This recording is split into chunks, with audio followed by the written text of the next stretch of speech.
las 8. Buenas noches, queridos amigos de todo el país. Con ustedes nosotros a las 8. Juan Taveras Hernández, Juan TH, Georgie Rodríguez. Estaremos llevando a ustedes hoy un programa, como es tradición, de mucho interés y de mucha edificación al pueblo dominicano. Vamos a tratar el tema de el terremoto, de los temblores de tierra, de si la República Dominicana está preparada para enfrentar una situación como la que vivió el vecino Haití hace ya unos años. Y para eso contamos con la colaboración, la participación en este programa de un experto en la materia, el ingeniero Héctor O'Reilly, quien es ingeniero sismo resistente, ¿no? Claro. Así que con él vamos a conversar esta noche. Los invitamos a que nos acompañen en esta entrega. Señor TH. Bueno, yo voy a aprender mucho esta noche, espero que ustedes también, porque no sé Georgie, pero yo soy un ignorante en la materia, un neófito por completo, y tengo pues muchas inquietudes, muchas preguntas.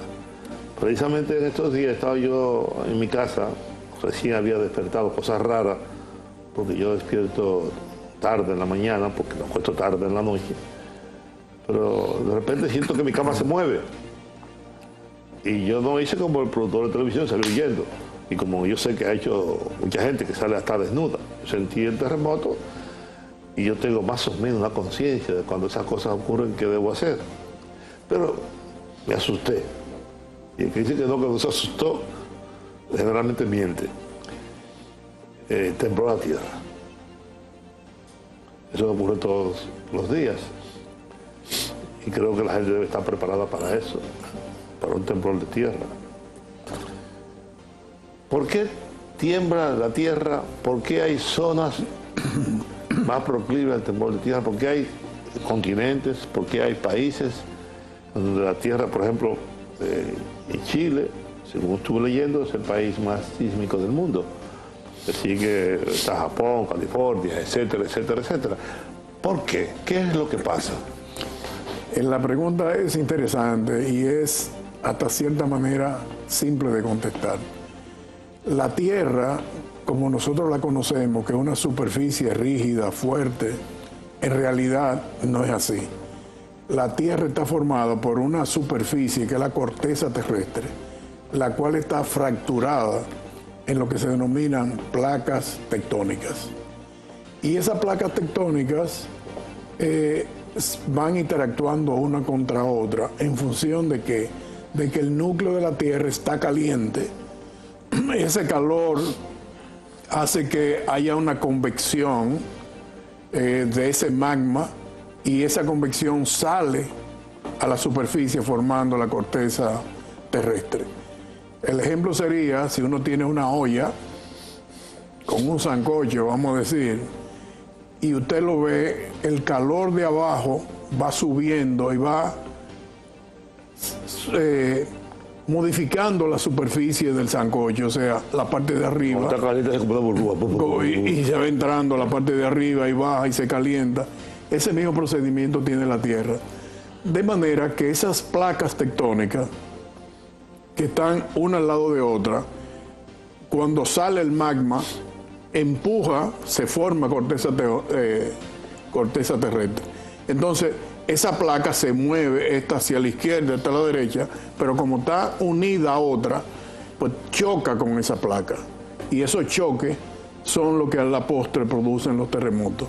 Evidentemente se va almacenando energía, esa energía con el tiempo va creciendo, y cuando la energía acumulada sobrepasa la resistencia de la corteza de la terrestre, ahí se produce una ruptura inmediata, y esa ruptura inmediata es lo que genera el terremoto. Eso me lleva a otra pregunta. ¿Por qué generalmente cuando se produce un sismo importante hay un anuncio de tsunami? ¿Qué tiene que ver? ¿Qué relación hay entre el terremoto, entre el sismo terrestre y el tsunami? Sí, la razón es la siguiente. Si la falla está dentro del mar, y esa oscilación repentina se produce dentro del mar, eso produce una ola en el fondo marino, y esa ola va corriendo a determinada velocidad, y esa ola, en la medida que se va acercando al continente, va subiendo de altura, y al subir de altura es lo que genera lo que se conoce como un tsunami. Es una gran ola que a simple vista no se ve. Sin embargo, desde aviones, cuando se produce un evento sísmico, inmediatamente los aviones pueden ver la traza de la ola y dan la alarma en territorio de que sí va a ocurrir un tsunami o no. Por eso fíjense que normalmente cuando ocurre un evento de esa naturaleza, en términos de 15, 20, 30 minutos, dicen si va a haber un tsunami o no. Se alerta y luego esa alerta se suspende si no hay evidencia de que va a ocurrir un tsunami. A diferencia de los terremotos, los movimientos sísmicos que no pueden ser, no se pueden predecir. Sin embargo, el tsunami sí. Y es porque hay una serie de equipos, ¿no?, en el mar que, sí, que dan la señal. Sí, tan pronto ocurre un terremoto, hay una serie de boyas, correcto, en el mar que detectan el movimiento marino, y además se verifica, como dije, a través de aviones que van y ven la traza de la ola y miden inclusive la velocidad que va, y pueden decir a tal hora llega el tsunami a tal población. Muchas veces, lamentablemente... ¿Qué pasó en Asia?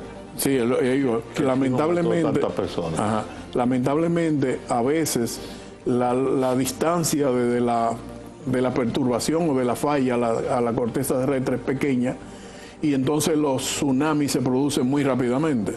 Por ejemplo, vamos a decir que aquí en la costa sur existe la Fosa de los Muertos, que queda frente a la costa sur del país, frente a San Pedro, Santo Domingo y Baní. Si ahí se produjera un terremoto y se produce un tsunami, una ola, si la falla es vertical, se produce una ola, y esa ola llegaría aquí a Santo Domingo en términos de unos 10 a 12, 15 minutos como máximo.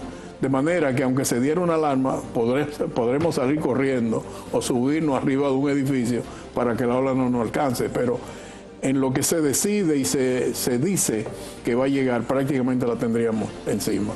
Que fue lo que pasó cuando el sismo del 46 en Matancita, que hubo un evento sísmico de lo más importante del siglo pasado, magnitud 8.1, y arrasó un tsunami con Matancita, el poblado de pescadores que había en María Trinidad Sánchez, en Nagua. ¿Cuántas? 8.1, de lo más grande del siglo, uno de los más grandes del siglo pasado. ¿Cuántas fallas tiene la isla Hispaniola? Hablando en su conjunto, ¿no? Sí. ¿De cuántas fallas tenemos que cuidarnos? Bueno, de cuidarnos como cuidarnos no podemos, porque las fallas van a producir eventos sísmicos, querramos nosotros o no querramos. Es una condición que define la geología del país. Nosotros tenemos dos sistemas de fallas bien importantes, uno en la zona norte y otro en la zona sur. Tenemos unos bordes de placa, la placa del Caribe se interactúa con la placa de Norteamérica, y ahí hay una gran falla que llega hasta la fosa de Milwaukee, frente a Puerto Rico en la zona norte. Y además tenemos una falla muy importante interna, que es la falla septentrional, que atraviesa desde Manzanillo y sale por la bahía de Samaná. Una de las fallas más importantes y la más peligrosa del país. Y tenemos al sur otra falla que fue la continuación de la que produjo el sismo en Haití en el 2010, y que continúa entrando hacia el país, y en el sur, en el mar, tenemos la Fosa de los Muertos. Además hay otras fallas ya de menor importancia, de manera que tenemos como 14 o 15 fallas dividido el país. Ahora, que son activas. ¿Por qué razón el terremoto o los terremotos en Haití? Pues yo tengo una explicación de por qué son tan catastróficos. Tienen que ver con las estructuras, con las construcciones, etcétera, etcétera, con los protocolos de construcción. Pero ¿por qué más en Haití que en la República Dominicana? O de mayor envergadura o magnitud. Porque ese último terremoto de Haití es una cosa terrible. Ese sismo de Haití, magnitud 7.1, lo que sucede es que fue sumamente superficial, muy cercano a Puerto Príncipe, y Puerto Príncipe está localizado en un aluvión de río, o sea, un relleno que se ha hecho naturalmente, y entonces pues las vibraciones que se producen fueron bestiales. Imagínense que la distancia del sismo andaba alrededor de 20 kilómetros. O sea, eso quiere decir que prácticamente fue debajo de la ciudad. Y un sismo magnitud 7.1 es muy fuerte. Sobre todo para un país subdesarrollado, atrasado, sin grandes protocolos y con construcciones también débiles, porque en Chile se producen terremotos muy importantes. Sin embargo, cuando vemos las consecuencias, no son tan devastadoras como en el caso haitiano. Sí, Chile tiene un sismo magnitud 7.1 cada 10 años. O sea, eso es habitual.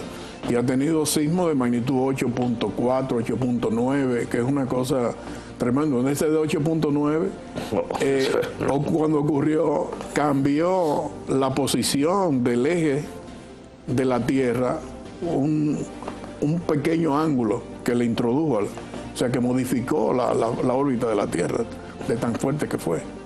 Aquí, lamentablemente, felizmente no hemos tenido, pero hemos tenido 8.1. Con relación a la pregunta de que por qué hay tanto daño y que la estructura de Haití son malas, evidentemente que es así.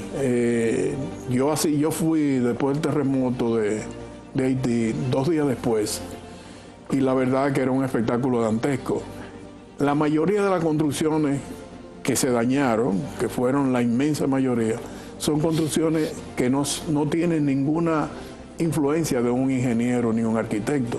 Son construcciones hechas de manera informal, sin un código sísmico, sin nada. Materiales casi no tienen cimentaciones, o sea, tienen un sistema constructivo muy, muy deficiente. Sin embargo, aquí tenemos un problema serio, que son las construcciones informales, que yo llamo construcciones espontáneas, que podrían tener un comportamiento similar al que tuvo Haití. Y el ejemplo es el siguiente. Después de yo regresar de Haití, que tomé muchísimas fotos, un espectáculo que no lo vuelvo a repetir tan cercano a la producción de un evento, porque la verdad que eso daba grima. Y yo solamente veía el espejo de Haití. Si ese sismo hubiera sido aquí en República Dominicana, quién sabe todas las muertes que hubiéramos tenido. Pues a mí me invitaron en la Academia de Ciencias a dar una conferencia con relación a ese terremoto. Y cuando yo fui, presenté imágenes de los daños de Haití y de manera exprofesa fui introduciendo fotos de daños que ocurrieron en el 2003 en la zona de Puerto Plata, cuando el evento de Puerto Plata. Y fue introduciendo fotos mezcladas.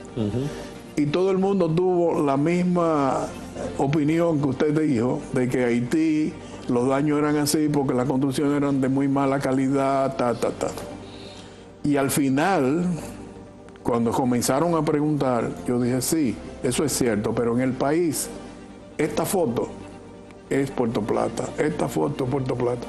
Y no había una diferencia marcada entre las construcciones informales que hacen allá y las construcciones informales que hacemos aquí.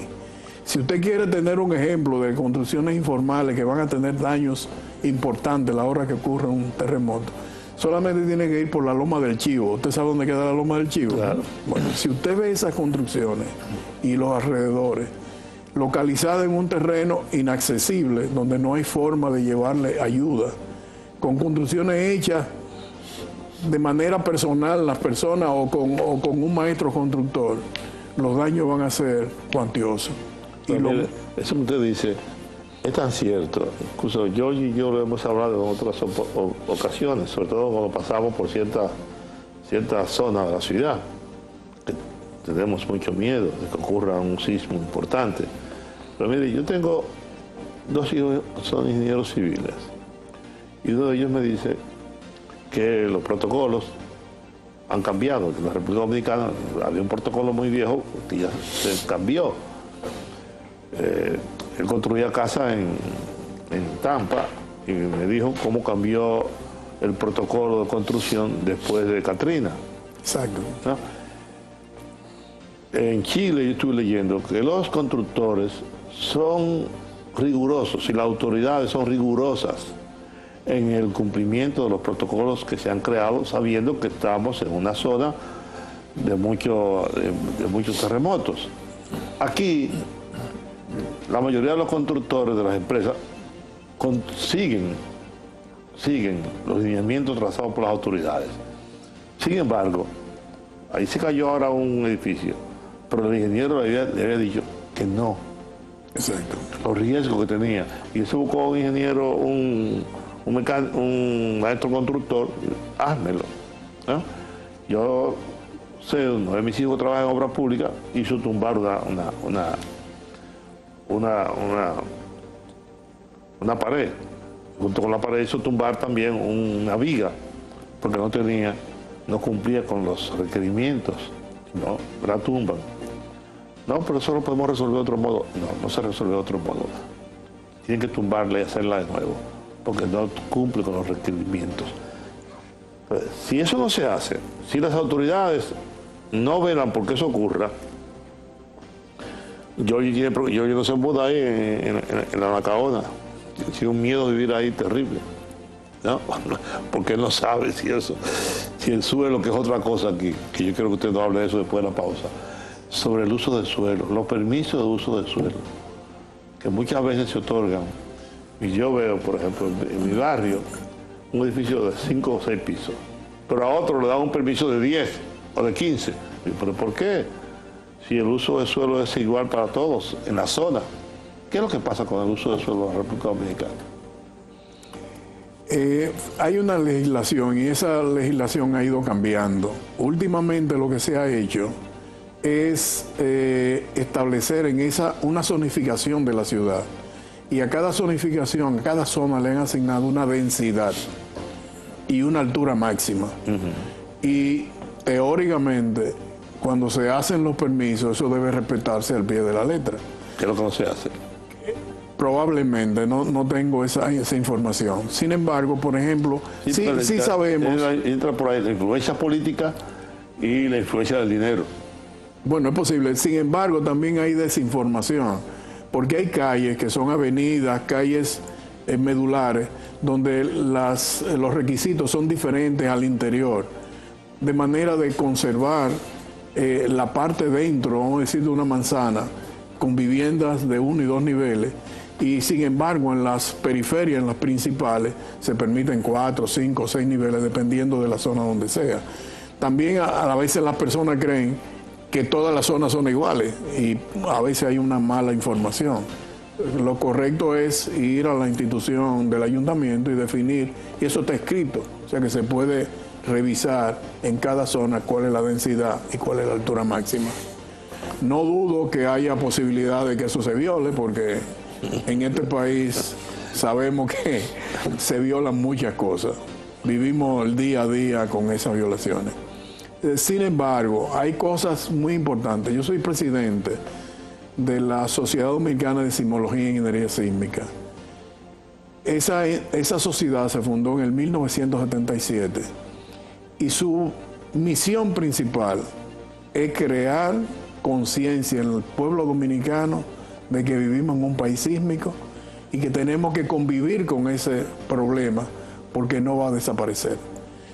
Y esa visión y esa misión que nos encomendamos de esa fecha ha sido cabalmente llenada. Aquí no hay nadie que compre un apartamento, una casa, sin preguntar si eso está diseñado para soportar un evento sísmico. Hay una conciencia nacional de que sí existen esos fenómenos. De hecho, las normas sísmicas, las primeras normas sísmicas que dieron lugar en este país, se pusieron en vigencia en el 1978. Y Sodosísmica fue quien redactó esas normas sísmicas. Y luego recordamos que se modificó y el proyecto de norma, el estudio, lo llevamos a obras públicas, sodosísmica de nuevo, precisamente en enero del 2010, días antes de que ocurriera el evento de Haití. Esas normas fueron oficializadas en el 2011 y ya tienen 12 años. Quiere decir que esas normas hay que revisarlas y modificarlas de acuerdo a los avances tecnológicos que tenemos y al conocimiento tectónico y geológico del país. Ingeniero, tenemos que hacer una pausa, con su permiso. Volvemos, amigos. Continúa viendo Nosotros,